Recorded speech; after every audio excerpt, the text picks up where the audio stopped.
Hey everyone, and welcome back to AI Paper Podcasts. Today we are going to be looking at a paper that kind of throws a wrench into this idea that bigger is always better when it comes to LLMs. Yeah. We're doing a deep dive today on can 1B LLM surpass 405B LLM, rethinking compute optimal test time scaling. It's a bold statement, isn't it? It is. And what's so cool about it is it's looking at this idea of external test time scaling. So basically giving LLMs a little extra oomph during the inference stage, but without actually changing the model itself. Okay, so for those of you just tuning in, can we give sort of like a 1-minute summary of like the key takeaways here? Absolutely. So imagine if you could take smaller LLMs and boost their reasoning capabilities to the point that they can actually outperform these massive models that we always hear about. That's what this paper is exploring. Whoa.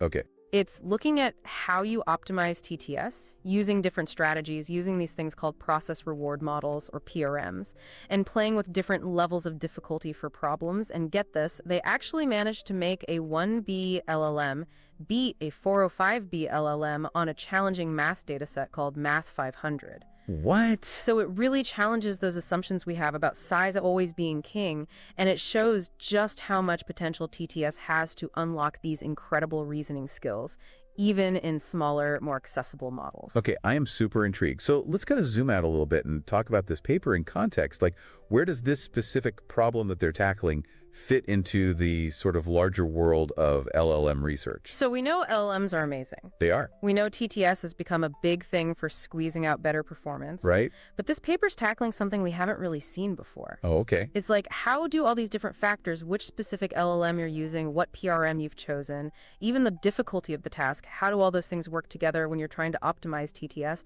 Nobody's really explored that interaction in depth. Okay, so let's talk about those TTS methods.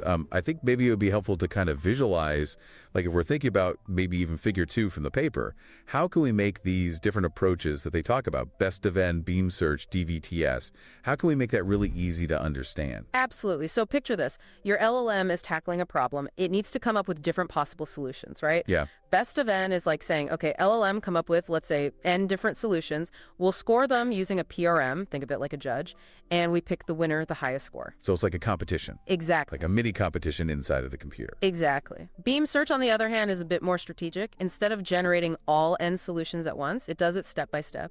At each step, it's only keeping the most promising paths based on what the PRM says. So it's like you're navigating a maze and you're closing off the dead ends as you go. So it's trying to be more efficient. Yeah, exactly. Use that PRM to be like, okay, which way should we go next? Don't go down those paths. Okay, got it. Exactly. Now, DVTS, or Diverse Verified Tree Search, takes this efficiency a step further by adding in diversity. Oh, okay. It basically splits the search process into multiple independent subtrees, and each one's doing beam search. So imagine like multiple teams exploring that maze, but all at the same time giving you a wider range of exploration. Okay, so it's covering more ground, potentially. Exactly. Finding more creative solutions, perhaps. Yeah. Now, the key takeaway here is that just chucking more compute power at the problem, that's not always the answer. They actually say the quality of your reward signal, the thing coming from that PRM, is absolutely critical. So it's not just about how many paths we go down. No. It's about, are we going down the right paths based on what the PRN is telling us? Absolutely. And that's where this idea of reward-aware compute optimal strategy comes in, and saying, look, the optimal way to do TTS has to consider your PRM, the specific LLM you're using, and how hard the problem actually is. That makes sense. So speaking of difficulty, they do something a little different in this paper than what we've seen before. They kind of ditch this idea of using quantiles to define problem difficulty, and they go with these absolute thresholds instead. Why make that change? It's actually really clever. Okay. So instead of saying, this problem is hard because only 10% of LLMs get it right, which can be a bit relative, right? Yeah. They're like, look, we're going to set these hard solve rate thresholds. Easy is 50% to 100% solve rate. Medium is 10% to 50%. Hard is less than 10%. So it doesn't matter what LLM you're using. If the problem consistently gets solved by less than 10% of models, it's hard. Okay, so hard is actually hard. Exactly. It's not just relative to the model. It's like, this is a hard problem, period. Okay, got it. Exactly. It's a much more nuanced way of thinking about difficulty. That's cool. Okay, let's jump into their experiment. So they use Math 500, which is a tough subset of math problems. Yeah, they're not messing around. And then they also throw in AME24, which I guess is even harder. Why add that one? What were they trying to do there? AME24. Oh, they wanted to really push those LLMs to their absolute limits, like see what they're truly capable of. Okay, so they are messing around. They're not holding back. And for their models, they use LLMs from those Llama 3 and Qwen 2.5 families, specifically the Instruct versions of those. Okay. And then they use a bunch of open source PRMs. Each of those has its own strengths and weaknesses. That way they can really dig into how PRM quality impacts the different TTS strategies. Cool. Okay, what are some of the really key takeaways from the experiments? Like, what are the things that really jumped out to you? So one thing that was really interesting was just how much PRMs struggle to generalize across models and tasks, especially when those tasks get more complex. Figures 4 and 5 really drive that point home. It's like a visual punch in the gut. Oh, so they literally show it, not just talk about it. Exactly. Like if a PRM is trained on data from one LLM and then you use it to guide a different LLM, especially a smaller one, the rewards it gives might not be all that accurate. It doesn't translate. It doesn't quite translate, yeah. And this ties back into that whole reward-aware thing. Like you really have to think about the PRM, the LLM, and the task if you want the best performance. It's all connected. Okay, so was there a clear winner? Like, is there an optimal TTS method? That's where it gets even more interesting. There isn't one magic answer. Oh, no. It all depends. What PRM are you using? How big is your LLM? How hard is the problem? It really varies. You can see this in figures 4, 5, 7, 8, 9. There's no one-size-fits-all. It's all relative. Exactly. Okay, so this is the part where everyone listening might want to grab some popcorn because this is where it gets wild. They show that smaller models can actually outperform those giant LLMs that we keep hearing about. Like, those are the ones that are always supposed to win, right? Right. It's like a David and Goliath moment in the world of LLMs. Okay, so spill the tea. Tell me everything. So Table 3 breaks it all down. They pit these smaller LLMs armed with TTS against much larger models and even against cutting-edge models like GPT-4o. And guess what? A 3B LLM with TTS managed to beat a 405B LLM on both Math 500 and AME24. Wait, hold on. 3B beat 405B? Yeah. Okay, that's pretty impressive. But it gets crazier. A 1B LLM, given enough compute budget for TTS, actually outperformed that same 405B LLM on Math 500. No way. 1B. Yeah, and that's not all. They even had smaller models exceeding GPT-4o, like a 0.5B LLM, with the right TTS setup. And get this, a 7B model using TTS actually beat out O1 and DeepSeek R1. Okay, so we're talking serious performance gains here. Oh, yeah. But it's not just about model size. I remember they also talk about efficiency in terms of flops. Yes, and this is where things get really juicy. So if you look at Table 4, you see those smaller models, even with the extra compute from TTS, are using way fewer flops than those larger models. We're talking 100x, sometimes even 1,000x less. So it's way more efficient. Way more efficient. It's not just a little bit, it's a lot. It's a huge difference. And it's not just about efficiency either. Table 5 shows that TTS with smaller models can actually be more accurate than just using majority voting with those same models. We're talking 150% performance boosts. Wow, so TTS is like a secret weapon almost? It's like TTS isn't just about generating a bunch of outputs and hoping for the best. It's about strategically guiding that LLM to explore potential solutions in a smarter way. That's really cool. They also do this interesting comparison, TTS versus these long chain of thought methods. Long-COT. Right. So Long-COT encourages LLMs to generate that step-by-step reasoning, which can often lead to better results, and you can kind of see how the LLM is thinking. Exactly. So how did TTS stack up against those? So Table 6 is super fascinating. Okay. On Math 500, TTS with a 7B model actually beat out several Long-COT methods, even some that use reinforcement learning or were trained on data from much larger reasoning models. But on AME24, things got a little more nuanced. TTS fell a bit short of a 7B model that was distilled from a much larger reasoning model. So it's maybe which approach is best depends on what specific challenges you're throwing at it, but overall TTS is holding its own against some pretty sophisticated reasoning methods. Absolutely. Now, I know we have a lot of listeners who are really technical and they love getting into the weeds, and this paper doesn't shy away from talking about some of the limitations of PRMs. They have a whole appendix dedicated to this, Appendix C. What are some of the key issues that they highlight? So they point out 4 big problems. Okay. Over-criticism, error neglect, error localization bias, and scoring bias. These can all really mess with how well TTS works. Okay, let's break those down. So what does over-criticism look like in practice? Imagine this. The LLM comes up with a perfectly valid reasoning step, but the PRM, for some reason, gives it a low score. It's too harsh. So the PRM is like overly picky? Exactly. It might be overly sensitive to the way the LLM phrases things, or it just makes a mistake. The problem is this throws off the whole TTS strategy.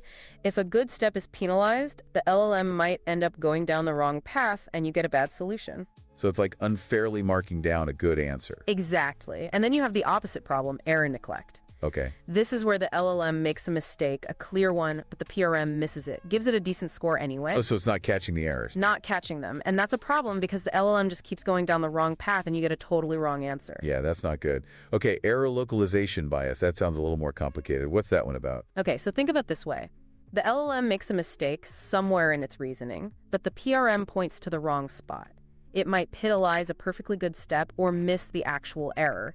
This makes things really hard because the TTS is trying to fix the wrong things. So it's not just about finding the error. No. It's about finding the right error. Exactly. Okay, and then finally we have scoring bias. Right. This is where the PRM's scores are influenced by things that shouldn't matter. For example, some PRM might be really sensitive to how long the reasoning steps are. Like, they might give higher scores to longer explanations, even if the reasoning is the same. Or they might penalize short, concise answers. So it's like judging a book by its cover. Exactly. And this obviously messes things up because the search process gets skewed and you might end up with a less efficient or even incorrect solution. Yeah, it's all about the content, not the length of the answer. Well, this deep dive into the limitations of PRMs is a good reminder that these models are still works in progress, right? There's a lot of room for improvement, and understanding these limitations is key for developing more reliable TTS strategies. Absolutely. And as we move towards even more sophisticated approaches to TTS, developing better, more unbiased PRMs, that's going to be a critical area of research. I think we've covered a lot of ground in this first part of our deep dive. We have. We talked about those different TTS methods, the surprising findings about smaller models winning, and even delved into those PRM challenges. I'm really interested to see what we unpack in the next part. Welcome back to AI Paper Podcasts. So we've been really getting into the technical nitty-gritty of those TTS methods, looking at those mind-blowing results where those small models are kind of like punching above their weight, and even venturing into the kind of messy world of those PRM limitations. It's a jungle out there. It really is. It really is. But now I think it's time to like zoom out a little bit and talk about the bigger picture. Because this paper isn't just about some technical advancements. It's like raising some really big questions about where LLM research is heading and how it's going to impact the whole AI landscape, right? Absolutely. This could be a total game changer, especially for researchers and developers who don't have access to those massive computational resources needed to train and run those huge LLMs, the ones that hog all the GPUs. Right, like the ones that need their own power plant, basically. So it's almost like this paper saying, hey, maybe we don't always need to be chasing those bigger and bigger models, right? Exactly. Maybe focusing on these clever optimization techniques like TTS could give us comparable, maybe even better performance with smaller models that are more accessible. And think about the potential cost savings, the energy efficiency. Making LLMs more computationally frugal that could make AI tech more sustainable and open up new possibilities for using powerful AI in environments where resources are limited. Right, like we're trading in that gas-guzzling SUV for a sleek electric car. We still get to our destination, but with a much smaller environmental footprint. And speaking of efficiency, one thing that really stood out to me was that comparison between TTS and majority voting in Table 5. It really highlights like how elegant TTS is, right? It does. Instead of just like brute forcing a solution, generating tons of outputs and picking the most frequent one, TTS is more strategic about that. Yeah, it's like having a map and a compass when you're going through a complex maze instead of just bumping into walls randomly and hoping you'll find the exit eventually. Exactly. And the results are pretty clear. TTS gives you significant improvements in both accuracy and efficiency, especially for those smaller models. But the paper doesn't stop there. It takes a closer look at a specific application that I know a lot of AI researchers are really passionate about, and that's mathematical reasoning. Ah, yes, the world of abstract symbols and logical deductions, an area where LLMs have made some impressive progress.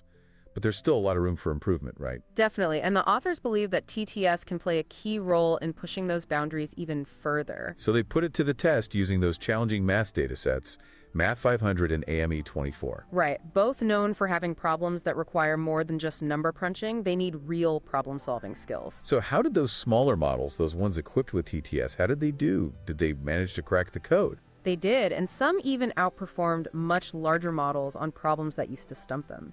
It shows that TTS can really unlock some deeper reasoning abilities, even when faced with these abstract, symbolic challenges. So if we can make LLMs better at math, what other doors might that open? It's pretty exciting to think about. It really is. Could this lead to breakthroughs in scientific discovery? more efficient engineering designs, maybe even new ways of doing financial modeling. If we can improve logical reasoning and problem solving in LLMs, the possibilities are huge. Absolutely. This paper is painting a picture of a future where AI isn't just about building bigger and bigger models. It's about making those models smarter, more adaptable, and ultimately more useful with techniques like TTS. Right on. But let's not get carried away just yet. The authors are clear that there's still work to be done. They point out those limitations of current PRMs and emphasize the need for more research in this area. You're right. Those PRM challenges we discussed earlier, the over-criticism, the error neglect, the scoring biases, those are all obstacles we need to overcome if we want to unlock the full potential of TTS. Imagine having PRMs that are not only accurate and reliable, but can also adapt to different tasks and models. That would be a real game changer. It'd be like having a personal tutor for your LLM. But even with these challenges, the paper makes a strong case for shifting our focus away from model size and towards optimization. It's not about brute forcing our way to better performance, but understanding how these models learn and reason. Exactly. It's a challenge for us to get creative and find new ways to unlock those capabilities, not just by throwing more data and compute at the problem, but by developing smarter and more targeted approaches. This research could spark a paradigm shift in how we approach LLM development, a move away from that bigger is better mindset and towards a deeper understanding of what makes these models truly intelligent and adaptable. It's a call to action for the entire AI community, to explore new research avenues, to rethink our assumptions, and to work together in building a future where AI is not just powerful, but also accessible, efficient, and aligned with human values. This paper goes into a lot of technical detail, but it's also super thought-provoking on a conceptual level. I'd encourage everyone listening to check out the full paper and really explore those nuances for themselves. Definitely a must-read for anyone interested in the future of LLMs and the potential of TTS to reshape the AI landscape. And we're not done yet. In the final part of our deep dive, we're going to zoom out even further and consider the broader societal implications of this research. What does this mean for the future of work, for education, even for how we understand intelligence itself? Stay tuned for those fascinating discussions. And welcome back to AI Paper Podcasts. So we've spent the last two parts of this deep dive really digging into the nuts and bolts of TTS, those surprising discoveries about how model size isn't everything, and even some pretty deep questions about the whole direction of LLM research, right? Yeah, it's been quite a journey. It has. It really has. But now, in this final part, I kind of want to step out down the world of algorithms and data sets for a bit and think about what does all this mean for society at large? That's the big question, isn't it? It is. This research has the potential to really shake things up in all sorts of areas, from education to the future of work, maybe even how we think about intelligence itself. Big stuff. Big stuff. So let's start with access to AI.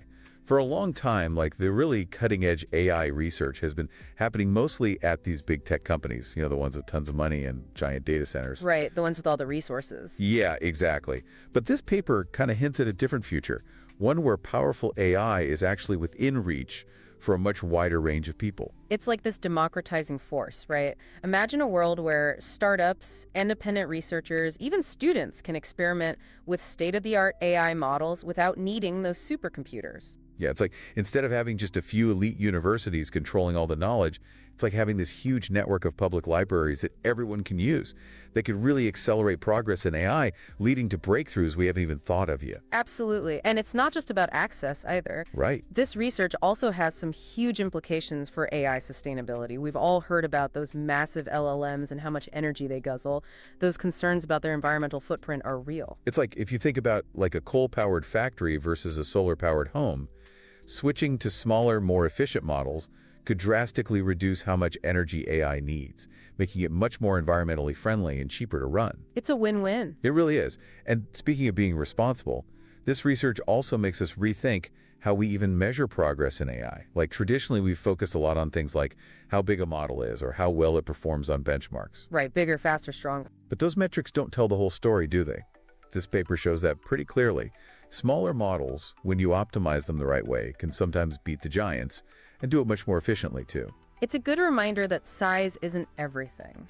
It's not just about winning the race, it's about how you run it, too. Exactly. So we need to think about new ways to evaluate AI progress, ways that take into account things like accessibility, efficiency, and real-world impact. Yeah, it's not just about how well a system performs in a lab setting. It's about who can actually use it, what its impact on the environment is, and does it actually align with our values? So we need to move past this obsession with raw performance and think more holistically about what it truly means for AI to be intelligent, beneficial, and aligned with what we as humans actually need and care about. Right, AI that serves humanity, not just AI that beats benchmarks. Exactly. And while this paper really zeroes in on TTS for LLMs, I think it speaks to a much broader shift that's happening in the AI world, like a move towards these smarter, more adaptable, and more resource-conscious approaches. It's an exciting time to be working in AI for sure. It really is. And this paper gives us so much to think about, from those technical details of TTS to these